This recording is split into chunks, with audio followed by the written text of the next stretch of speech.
Views of பில்வின் நேயர்களே, உங்கள் அனைவருக்கும் வணக்கம். நான் பில்வின் ரெக்ஸ் வின்சென்ட். இன்னைக்கு இந்த வீடியோல நாம திரு சி ஜோசப் விஜய் அவர்கள் தமிழக முதலமைச்சரா பதவியேற்றதுக்கு அப்புறம் இன்னைக்கு நாள் வரைக்கும் என்னென்ன பரபரப்பான சிச்சுவேஷன்ஸ் அரங்கேறி இருக்கு, அரசியலை தாண்டி நிஜ வாழ்க்கையில ஒரு பரபரப்பான சிச்சுவேஷன்லயே தமிழக அரசியல் களத்தை வச்சிருக்காங்களே, இதெல்லாம் எதனால? அது மட்டும் இல்லாம அதிமுகக்குள்ள நடந்த இந்த போர் ஒரு பனிப்போர் நடந்துட்டு இருக்கு அப்படிங்கறத நம்மளால பார்க்க முடியுது. அதிமுக மறுபடியும் இரண்டா மூன்றா உடைய போகுதா அப்படிங்கிறதையும் இந்த வீடியோல நாம தெளிவா பார்க்கலாம். அது மட்டும் இல்லாம திரு விஜய் அவர்கள் முக்கியமா அவர் ஆட்சி பொறுப்புல பதவி ஏற்றதுக்கு அப்புறம் அவர் போட்ட 4 முக்கியமான உத்தரவுகள் என்னென்ன அப்படிங்கிறதையும் டீடைல்டா இந்த வீடியோல பார்க்கலாம். அதற்கெல்லாம் முன்னாடி நீங்க இன்னும் இந்த சேனலை சப்ஸ்கிரைப் பண்ணல அப்படின்னா கண்டிப்பா சப்ஸ்கிரைப் பண்ணிட்டு பாருங்க. வாங்க வீடியோக்குள்ள போகலாம்.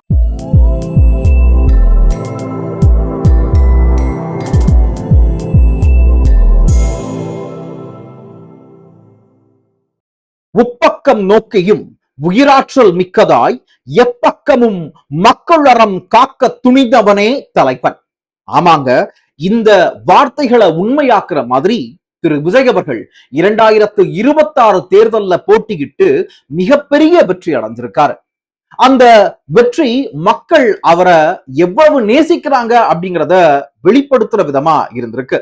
ஏன்னா 2026ஆம் ஆண்டு நடந்து முடிஞ்ச இந்த தேர்தல்ல எந்த கட்சிக்கும் இல்லாத ஒரு பெரும்பான்மையான நம்போச டிவிகேக்கு மக்கள் கொடுத்திருந்தாங்க. 108 இடங்கள்ல அதிகப்படியான வாக்குகள் வித்தியாசத்துல வெற்றி பெற்றிருக்காங்க தமிழக வெற்றி கழகம். திரு விஜய் அவர்களை எப்படியாவது முதல்வர் ஆக்கிடணும்னு ஒவ்வொரு குழந்தைகளும் வீட்டுல அடம்பிடிச்ச அந்த நிகழ்வுகளையும் நம்மளால பார்க்க முடிஞ்சிருக்கும்.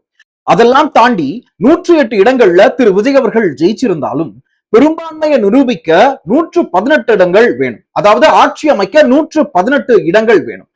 அப்படி இருக்கிற சிச்சுவேஷன்ல காங்கிரஸ் பார்ட்டி என்ன பண்றாங்க அப்படின்னா, ராகுல் காந்தி அவர்கள் நேரடியா விஜய்க்கு கால் பண்ணி, நாங்க உங்களுக்கு சப்போர்ட் பண்றோம், இனிமே நாங்க உங்க கூட தான் பயணிக்க போறோம் அப்படிங்கிற ஒரு செய்திய வெளியிடுறாரு. அதன்படியே அதை ஃபாலோ பண்ணி தமிழ்நாட்டில் இருக்கக்கூடிய காங்கிரஸ் கட்சியின் தலைவரும் இந்த காங்கிரஸ் பார்ட்டியால பார்ட்டிக்காக போட்டியிடப்பட்ட வேட்பாளர்களும் வெற்றி பெற்ற எம்எல்ஏ கேண்டிடேட்ஸும் எல்லாரும் சேர்ந்து திரு விஜய் அவர்களை அவருடைய பனையூர் அலுவலகத்துல போய் சந்திச்சு தங்களுடைய ஆதரவு கடிதத்தை முதல் முறையா கொடுக்கறாங்க. சோ காங்கிரஸ் கிட்ட இருந்து 5 கேண்டிடேட்ஸ் இங்க வராங்க. அப்போ 108 இடங்கள் இருந்த திரு விஜய் அவர்களுடைய பார்ட்டி 5 பேர் எக்ஸ்ட்ரா ஆட் ஆன் ஆகி, அதாவது காங்கிரஸ் பார்ட்டி இங்க இவங்க கூட கூட்டணி வைக்கிறனால அந்த 5 இடங்களையும் சேர்த்துக்கிறாங்க. அதுவும் பத்தாதே, ஆட்சி அமைக்கணுமே அப்படிங்கிற பட்சத்துல தமிழ்நாட்டில் இருக்கக்கூடிய 2 கம்யூனிஸ்ட் கட்சிகள், கம்யூனிஸ்ட் சித்தாந்தங்களை கொண்ட அந்த இருபெரும் கட்சிகளும் தமிழக வெற்றி கழகத்துக்கு அவங்க எந்தவித நிபந்தனையற்ற ஆதரவு கொடுக்கிறதா அவங்க அறிவிச்சாங்க. அதை தொடர்ந்து தமிழகத்துல மிக மிக நீண்ட காலமா ஒரு மிகப்பெரிய அரசியல் புரட்சியை செஞ்சுட்டு இருக்கக்கூடிய விடுதலை சிறுத்தைகள் கட்சி, அந்த விடுதலை சிறுத்தைகள் கட்சியின் தலைவர் திருமா அவர்கள் வெகு விரைவில் அவருடைய ஆதரவை கொடுத்துருவாரு. இந்தா கொடுக்குறாரு, நாளை கொடுக்குறாரு, இன்னைக்கு 4 மணிக்கு கொடுக்குறாங்க, 12 மணிக்கு கொடுக்குறாங்க, ஈவினிங் 5 மணிக்கு கொடுக்குறாங்கன்னு கிட்டத்தட்ட 3-4 நாட்களா அலக்களிக்கப்பட்டு ஒரு நடக்குமா நடக்காதா, திரு விஜய் அவர்கள் ஆட்சியில் அமர்வாரா இல்லையா அப்படிங்கிற ஒரு மிகப்பெரிய குழப்பத்துக்குள்ள போய் அந்த ஒரு செய்தி நமக்கு வந்தது. இந்த குழப்பம் போயிட்டு இருக்கிற நேரத்திலேயே பேரலா இன்னொரு விஷயம் அங்க நடந்திருக்கு. அது என்ன அப்படின்னா, இத திருமா அவர்களே இப்போ ரீசெண்டா நடந்த ஒரு பத்திரிகையாளர் சந்திப்புல அவர் சொல்லியிருந்தாரு. என்ன அப்படின்னா, அதிமுகவும் திமுகவும் இணைஞ்சு என்ன முதல்வராக்குறாங்க அப்படிங்கிற மாதிரி ஒரு கான்செப்ட் பேசப்பட்டுச்சு. அத முறியடிச்சாங்க. எனக்குமே அதுல விருப்பம் இல்ல, அதனாலதான் நான் அதுக்கெல்லாம் உடன்படாம என்னுடைய முழு ஆதரவை எங்க கட்சியினுடைய ஆதரவை நாங்க எந்தவித நிபந்தனையும் இல்லாம தமிழக வெற்றி கழகத்துக்கும் திரு விஜய் அவர்களுக்கும் கொடுக்கிறோம் அப்படின்னு சொல்லிட்டு லெட்டரை கொடுத்தாங்க. இந்த விஷயங்கள் எல்லாம் நடந்து முடியறதுக்குள்ளேயே ஒரு மிகப்பெரிய பூகம்பம் வெடிக்கிற மாதிரி தமிழகம் முழுக்க போராட்டங்கள் வெடிச்சது. தாவேகாவினர், அதுலயும் குறிப்பா நாகர்கோவில சேர்ந்த ஒரு தாவேகா தொண்டர், அவர் தீக்குளிச்சு இறந்துட்டாரு, பெரும் தீக்காயங்களோட மருத்துவமனையில அனுமதிக்கப்பட்டு அவர் உயிருக்கு போராடிட்டு இருந்த நிலையில அவர் உயிரிழந்திருக்காரு அப்படிங்கிற அந்த செய்தியும் நமக்கு தெரிய வருது. சோ விஜய் அவர்கள் அரசியல் களத்துல எவ்வளவு பெரிய இம்பாக்டை ஏற்படுத்தி இருக்காரு அப்படிங்கிறதுக்கு இது ஒரு சின்ன உதாரணம். அதையும் தாண்டி இன்னும் பல விஷயங்கள் இங்க நடந்திருக்கு. என்ன அப்படின்னா, இந்த பெரும்பான்மை நிரூபிச்சாச்சு, ஆளுநர் கிட்ட போய் நாங்க எங்களுக்கு ஆட்சி அமைக்க அழைப்பு விடுங்க அப்படிங்கிற மாதிரி விஜய் அவர்கள் பலமுறை போய் கேட்டு கடைசியா அவர் அக்செப்ட் பண்ணிக்கிட்டாரு.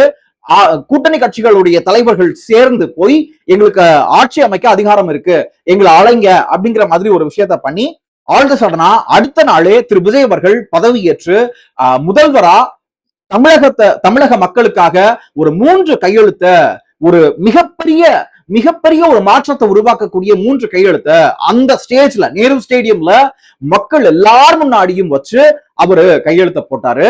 அதுல முதல் கையெழுத்து எதுக்காக அப்படின்னா, 200 யூனிட் மின்சாரம், அதாவது அவங்களுடைய தேர்தல் அறிக்கையில சொன்ன அந்த விஷயத்த முதல் கையெழுத்தா அங்க போட்டாரு. அதாவது 200 யூனிட் மின்சாரம் மக்களுக்கு இலவசமா கொடுக்கிறோம், 500 யூனிட்டுக்கு அதிகமா பயன்படுத்துறவங்களுக்கு நாங்க 100 யூனிட் இலவசமா கொடுக்கிறோம், 500 யூனிட்டுக்கு உள்ள இருக்கிறவங்களுக்கு 200 யூனிட் மின்சாரம் இலவசமா நாங்க கொடுக்க போறோம் அப்படிங்கிற மாதிரியான அந்த கோப்புல கையெழுத்திட்டாரு.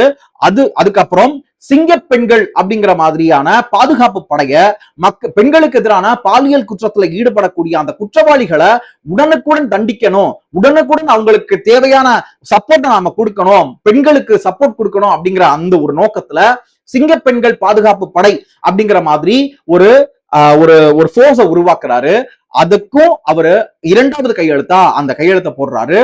அதை தாண்டி போதை கலாச்சாரம், நீண்ட நெடிய வரலாறு கொண்ட இந்த போதை கலாச்சாரம் தமிழ்நாட்டுல இதுக்கு மேல இருக்கக்கூடாது, இனிமே இந்த மாதிரியான செயல்கள் தமிழ்நாட்டுல நடக்கக்கூடாது அப்படிங்கிற ஒரே ஒரு விஷயத்துக்காக எல்லாரும் வச்ச கோரிக்கைகளை ஏற்றுக்கிட்டு அவரு போதை பொருள் தடுப்பு சிறப்பு பிரிவுகள், சிறப்பு காவல் நிலையங்களை உருவாக்குறேன் அப்படிங்கிற அந்த கோப்புல 3வது கையெழுத்தா அவரு சைன் பண்ணாரு. நேரு ஸ்டேடியம்ல இந்த நிகழ்வுகள் எல்லாம் நடந்து முடிஞ்சு அவரு தலைமைச் செயலகத்துக்கு போறப்போ அங்கேயும் போய் எல்லாரையும் பார்த்து வாழ்த்துக்களை பெற்றுட்டு அங்க இருந்து தன்னுடைய வீட்டுக்கு போறாரு. அதை தாண்டி அடுத்தடுத்த நாட்கள்ல அவர் போய் எதிர்கட்சி தலைவரா இருக்கட்டும் சரி, அவருடைய எதிரியா இருக்கட்டும் சரி, இப்படி பல அரசியல் கட்சி தலைவர்களை, பல ஆதரவாளர்களை போய் சந்திச்சு அவங்க கிட்ட வாழ்த்து பெற்ற விதம் ரொம்ப ரொம்ப ரொம்ப உச்சி முகர்ந்து பாராட்டத்தக்கது அப்படின்னு சொல்லிட்டு தமிழக அரசியல் வரலாற்றுல ஒரு மிக பெரும் பங்கு வகித்த திரு வைகோ அவர்களே புகழ்ந்து பேசினதையும் நம்மளால பார்க்க முடிஞ்சிருக்கும். அதெல்லாத்துக்கும் காரணம், இங்க அரசியல் களத்துல எனக்கு எதிரின்னு யாருமே இருக்கக்கூடாது, எல்லாரும் என்னுடைய நண்பர்கள், என்னுடைய ஆட்சியில எனக்கு ஏதாவது ஒரு விஷயம் சொல்லி தரணும் அப்படின்னா நீங்க எனக்கு சொல்லித்தாங்க, நான் அதை அக்செப்ட் பண்ணிக்கிறேன், நான் ஏதாவது தவறு சொன்னா, நான் ஏதாவது தவறா செஞ்சா என்ன சுட்டி காட்டுங்க, நான் அதை திருத்திக்கிறேன் அப்படிங்கிற மனோபாவம் அவருக்கு இருக்கிறதாகவும் எல்லாராலையும் பார்க்கப்படுது. இப்படியே போயிட்டு இருக்கிற இந்த சிச்சுவேஷன்ல திரு விஜய் அவர்கள் ஒரு உத்தரவை போடுறாரு. அது என்ன அப்படின்னா, இத்தனை நாளா பெரும்பாலான அரசியல் கட்சி தலைவர்களால சொல்லப்பட்டு இருந்த நாங்க மதுவை ஒழிப்போம், மதுக்கடையை கொஞ்சம் கொஞ்சமா குறைப்போம் அப்படிங்கிற அந்த ஒரு வாக்குறுதி இருக்குல்ல, அத சொல்லாம திரு விஜய் அவர்கள் சொல்லி அடிச்சிருக்காருன்னு சொல்லலாம். ஏன்னா விஜய் அவர்கள் எங்கேயுமே அவருடைய அரசியல் பேச்சுக்கள்ல எங்கேயுமே நாங்க மதுவை ஒழிப்போம், மதுக்கடைகளை குறைப்போம் அப்படிங்கிற அந்த செய்தியை அவர் சொல்லவே இல்லை, அந்த வாக்குறுதியை அவர் கொடுக்கவும் இல்லை. ஆனா திரு விஜய் அவர்கள் ஆட்சியில அமர்ந்த 3வது நாள் ஒரு உத்தரவு பிறப்பிச்சிருக்காரு. என்ன அப்படின்னா, பள்ளி கல்லூரிகளுக்கு பக்கத்துல இருக்கக்கூடிய டாஸ்மாக நாங்க மூடுறோம், கோயில்களுக்கு பக்கத்துல இருக்கக்கூடிய டாஸ்மாக நாங்க மூடுறோம், ஹாஸ்பிட்டல்ஸ்க்கு பக்கத்துல இருக்கக்கூடிய டாஸ்மாக் மதுபான கடைகளை நான் மூடுறேன் அப்படின்னு 717 மது கடைகளை மூட அவரு தைரியமா உத்தரவிட்டிருக்காரு. என்னமோ சொல்லுவாங்க, தமிழக அரசுக்கு எங்க இருந்து இன்கம் வருது, அவங்க எங்க இருந்து இந்த கடனை அடைக்க போறாங்க அப்படிங்கிற மாதிரி கேட்கும்போது, இங்க டாஸ்மாக் தாங்க மிகப்பெரிய ஒரு லாபத்தை கொடுக்கிற ஒரு நிறுவனமா இருக்கு, இத்தனைக்கும் டாஸ்மாக் ஒரு அரசு நிறுவனம், அந்த நிறுவனத்துல இருந்துதான் எங்களுக்கு லாபமே வருது அப்படிங்கிற மாதிரி இதற்கு முந்தைய ஆட்சியில இருந்த பல அரசியல்வாதிகள் சொல்லி நாம கேட்டிருப்போம். ஆனா எங்க இருந்து நமக்கு காசு வருதோ அது மக்களுக்கு தீங்கா இருக்கு அப்படின்னா அந்த காசு எனக்கு தேவையில்லை அப்படின்னு தூக்கி போட்டிருக்காரு திரு விஜய் அவர்கள் அப்படின்னு தான் நம்மளால பார்க்க முடியுது. மே 13ஆம் தேதி காலையில, அதாவது இன்னைக்கு காலையில கரெக்டா 9:30 மணிக்கு சட்டமன்றம் ஆரம்பிச்சது. ஆரம்பிச்ச அந்த நிமிஷத்துல இருந்தே பரபரப்பா தான் காணப்பட்டது சட்டமன்றம். அப்படி போயிட்டு இருக்கிற நேரத்துல திரு விஜய் அவர்களுக்கு ஆதரவா பல பேர் அவங்களுடைய வார்த்தைகளை பதிவு செஞ்சிருந்தாங்க சட்டமன்றத்துல. அவங்களுடைய கருத்துக்களை எல்லாத்தையும் பொறுமையா கேட்ட திரு விஜய் அவர்கள் எல்லார் பெயரையும் குறிப்பிட்டு அவங்க எல்லாருக்குமே பதில் சொன்னார். குறிப்பா எதிர்கட்சி தலைவரா இருந்த திரு உதயநிதி ஸ்டாலின் அவர்கள் அவரு என்ன சொல்றாரு அப்படின்னா, இந்த சோஃபா கலாச்சாரம் நாங்க இதுக்கு முன்னாடி புஷ்பா படத்துல பார்த்திருக்கோம், அதே மாதிரியான கலாச்சாரம் இங்க நடக்குதோ, குதிரை பேரம் ஆட்சி நீங்க நடத்த போறீங்களா அப்படிங்கிற மாதிரியான கேள்விகளை அடுக்கடுக்கா எதிர்த்து செயல இருந்த உறுப்பினர்கள், சட்டப்பேரவை உறுப்பினர்கள் வைக்க, அந்த கேள்விகளுக்கெல்லாம் தளராம ஒரு வார்த்தைகள்ல அவங்களுக்கான பதில கொடுத்திருக்காரு திரு விஜய் அவர்கள்.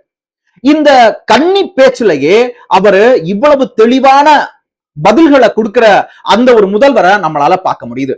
தமிழ்நாடு மாற்றத்தை நோக்கி பயணிச்சது இல்லையா, அந்த மாற்றம் சட்டப்பேரவை நிகழ்வுகளை ஒட்டுமொத்தமா, அதாவது இதுக்கு முன்னாடியும் நேரலைகள் வரும், ஆனா திரு மு.க. ஸ்டாலின் அவர்களை மட்டும் போக்கஸ் பண்ணி நேரலைகள்ல காமிச்சிட்டு இருந்தாங்க. ஆனா இப்போ இங்க யாரு என்ன பேசினாலும் அவங்க என்ன பேசுறாங்களோ அது அப்படியே நேரலையில வர்றதுதான் மாற்றத்தின் தொடக்கம் அப்படிங்கிறது தான் நிதர்சனமான உண்மையா இருக்கு. இந்த கருத்து உரையாடல், இந்த கருத்து பதிவு இதெல்லாம் நடந்து முடிஞ்சதுக்கு அப்புறம் யார் யாரு தமிழக வெற்றி கழகம் ஆட்சி அமைக்க ஆதரவு தரீங்க அப்படிங்கிற அந்த நம்பிக்கை வாக்கெடுப்பு ஆரம்பிச்சது. அதுல தமிழக வெற்றி கழகம் சார்பா போட்டிக்கிட்ட ஒரே ஒரு எம்எல்ஏவால மட்டும் அவருடைய ஆதரவை தெரிவிக்க முடியல. அதை தவிர்த்து மற்ற அனைத்து தமிழக வெற்றி கழக எம்எல்ஏக்களும் அவங்களுடைய ஆதரவை விஜய்க்கு கொடுத்திருந்தாங்க. அதை தாண்டி மற்ற கட்சிகள்ல இருந்த, அதாவது கூட்டணி கட்சிகளா இருக்கக்கூடிய, வெளியிருந்து ஆதரவு கொடுக்கக்கூடிய அனைத்து கட்சியினரும் அவங்களுடைய ஆதரவை பதிவு பண்ணாங்க. இங்க நடந்ததுலயே ஒரே ஒரு விஷயம் தான் பயங்கரமான ட்விஸ்டா இருந்தது. அது என்ன அப்படின்னா, திரு விஜய் அவர்களுக்கு அஇஅதிமுகல இருந்து கிட்டத்தட்ட 27 எம்எல்ஏக்கள் உறுப்பினர்கள் அவங்களுடைய ஆதரவை பதிவு பண்ணியிருக்காங்க. அவங்க யாரு அப்படின்னா, எஸ்.பி. வேலுமணி மற்றும் சி.வி. சண்முகம் அவங்களுடைய தலைமையில இருக்கக்கூடிய அந்த உறுப்பினர்கள் அதிமுகவின் செயல்பாடுகள், அதாவது அதிமுகவின் பொதுச் செயலாளராக இருக்கக்கூடிய எடப்பாடி பழனிசாமி அவர்களுடைய அந்த நடவடிக்கைகள் எல்லாம் சரியில்லை, அவரு அதிமுகவை அழிக்க பாக்குறாரு அப்படிங்கிற மாதிரியான குற்றச்சாட்டுகளை முன்வச்சு அவங்களுடைய ஆதரவை வெளிப்படையா சட்டமன்றத்துல தெரிவிச்சிருந்தாங்க. இதை அறிவிச்சது எஸ்.பி. வேலுமணி அவர்கள். இதெல்லாம் பாக்குறப்போ அதிமுகக்குள்ள இன்னும் பயங்கரமான மோதல்கள் உருவாக போகுதோ, இந்த எம்எல்ஏக்களுடைய தகுதி நீக்க நடவடிக்கைகளை முன்னெடுக்கணும் அப்படின்னு சொல்லிட்டு அதிமுகவின் பொதுச் செயலாளர் எடப்பாடி பழனிசாமி சட்டப்பேரவையிலே பதிவு பண்ணதும் மிகப்பெரிய தாக்கத்தை ஏற்படுத்தி இருக்கு. அது மட்டும் இல்லாம டிடிவி தினகரன் அன்னைக்கு ஒரு நாள் நைட்டு ஒரு சம்பவத்தை பண்ண அப்படி இல்ல, அந்த சம்பவத்துல ஈடுபட்ட டிடிவி தினகரன் அமமுகவின் ஒரே ஒரு எம்எல்ஏவான காமராஜ் அப்படிங்கிற அந்த நபரும் அவருடைய ஆதரவை பகிரங்கமா அறிவிச்சிருந்தாரு. அவரு அந்த ஆதரவை அறிவிச்சதன் எதிரொலியா அவருடைய அந்த கட்சி பொறுப்புல இருந்து அமமுகல இருந்து அவரு தூக்கி எறியப்பட்டிருக்காரு. அவருமே இந்த சட்டமன்ற கூட்டத்துல அவர் என்ன பதிவு பண்ணாரு தெரியுமா, தமிழக மக்களை காப்பாத்துற திரு விஜய் அவர்கள் என்ன காப்பாத்திர மாட்டாரா, எனக்காக அவர் காவல் நிக்க மாட்டாரா, என்ன காப்பாற்ற மாட்டாரா அப்படிங்கிற அந்த ஒரு விஷயத்த பேசும்போது ஒட்டுமொத்த சட்டமன்றத்திலையுமே ஒரு சிரிப்பலை ஏற்பட்டது அப்படிங்கிறத நம்மளால பார்க்க முடியுது. இதுல இருந்து ஒரே ஒரு விஷயம் மட்டும் தெரியுது, மொத்தமா பெரும்பான்மையை நிரூபிக்க 118 ஆதரவு எம்எல்ஏக்கள் வேணும்.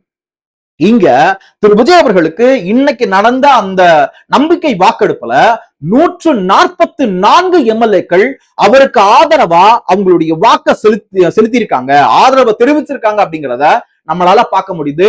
இதனால திரு விஜய் அவர்கள் நம்பிக்கை வாக்கெடுப்புல வெற்றி பெற்றிருக்காரு அப்படிங்கிறதையும் நம்மளால பார்க்க முடியுது. அதிமுக நடக்கிற இந்த மாதிரியான விஷயங்களை பாக்குறப்போ எனக்கு ஒரு சில விஷயங்கள் ஞாபகம் வருது. அது என்ன அப்படின்னா, குலம் தாழ்ந்து போனாலும் கொள்கை மாறா மாந்தர் இலக்கு நோக்கி நகரட்டும், இதுவே மாற்றத்தின் குரல் அப்படிங்கிறது தான் நிதர்சனமான உண்மையா இருக்கு. ஏன் அப்படின்னா, என்னதான் இருந்தாலும் அதிகாரம் வேணும், மக்களுக்கு நல்லது செய்யணும் அப்படிங்கிற அந்த ஒரு ஆசை வேணும் அப்படிங்கறத நம்மளால பார்க்க முடியுது. அதன் எதிரொலியாகவே தமிழக வெற்றி கழகத்துல அதிமுகவை சேர்ந்த பல எம்எல்ஏக்கள் அவங்களுடைய ஆதரவை கொடுத்திருக்காங்க. சோ சுருக்கமா சொல்லணும்னா தமிழக வெற்றி கழகம் தன்னுடைய முதல் பரீட்சையில 144 மார்க்க வாங்கி பாஸ் ஆகியிருக்காங்க அப்படிங்கிறத நம்மளால பார்க்க முடியுது. அதை தாண்டி அதிமுகக்குள்ள நடக்கக்கூடிய இந்த மோதல்கள் அடுத்த கட்டமா எதை நோக்கி நகரும்? டிஎம்கே, திமுக, அதாவது திராவிட முன்னேற்ற கழகம் என்ன மாதிரியான நடவடிக்கைகளை தமிழக வெற்றி கழக அரசுக்கு எதிராக எடுப்பாங்க, அவங்க எந்த மாதிரியான கண்டனங்கள்ல இல்ல எந்த மாதிரியான செயல்களில் ஈடுபட போறாங்க அப்படிங்கிறதையும் நாம பொறுத்திருந்துதான் பார்க்கணும். அது மட்டும் இல்லாம தமிழக வெற்றி கழகத்தின் தொண்டர்கள், அதாவது பல பேர் பலவிதமா இருப்பாங்க இல்லையா? தலைமை நல்லா இருந்தாலும் அது அவங்களுக்கு கீழே இருக்கக்கூடிய தொண்டர்கள், அடிமட்ட தொண்டர்கள்லாம் அவங்க எப்படி இருக்க போறாங்க? இந்த வெற்றி கழிப்புல பொதுமக்களுக்கு இடையூறாவோ இல்ல பொதுமக்களை துன்புறுத்துற விதமாவோ அவங்க எந்த விதமான செயல்களையும் ஈடுபட்ட கூடாது அப்படிங்கிறத முன்னெச்சரிக்கை நடவடிக்கையா எடுத்து அவங்க எல்லாருக்கும் ஒரு கட்டளையை பிறப்பிச்சிருக்கு தமிழக வெற்றி கழகம். தமிழக வெற்றி கழகத்தின் அந்த தலைமையிலிருந்து ஒரு அறிவிப்பு வெளிவந்திருக்கு. அது என்ன அப்படின்னா, யாரா இருந்தாலும் சரி மக்களை துன்புறுத்துற மாதிரியோ இல்ல மக்களுக்கு இடையூறு ஏற்படுத்துற மாதிரியோ எந்தவித செயல்களையும் ஈடுபட்ட கூடாது அப்படிங்கிறத ஒரு கட்டளையா பிறப்பிக்கப்பட்டிருக்கிறதுங்கிறதையும் நம்மளால பார்க்க முடியுது. ஆக தமிழக வெற்றி கழகத்தின் ஆட்சி ஆரம்பிச்சு நம்ம தமிழ்நாடு ஒரு முன்னேற்றத்தின் பாதையில பயணிக்குது அப்படிங்கிறது என்னுடைய கருத்து. மக்களாகிய நீங்க என்ன நினைக்கிறீங்க? தமிழக வெற்றி கழகத்தின் தலைவர் திரு விஜய் அவர்களுக்கு உங்கள் சார்பா நீங்க வைக்கக்கூடிய கோரிக்கைகள் என்ன அப்படிங்கிறத மறக்காம நம்ம கமெண்ட் பாக்ஸ்ல லீவ் பண்ணுங்க. இங்க என்னென்ன விஷயங்கள் நம்ம கண்ணு முன்னாடியே மாற்றத்தை பார்க்க போகுது, என்னென்ன விஷயங்கள் தமிழ்நாட்டுல மாறப்போகுது அப்படிங்கிறத நாம பொறுத்திருந்து பார்ப்போம். அடுத்த வீடியோல உங்க எல்லாரையும் வந்து சந்திக்கிறேன். அது வரைக்கும் உங்களிடமிருந்து விடைபெறுவது நான் உங்கள் வில்வின் ரெக்ஸ் வின்சென்ட். நன்றி, வணக்கம்.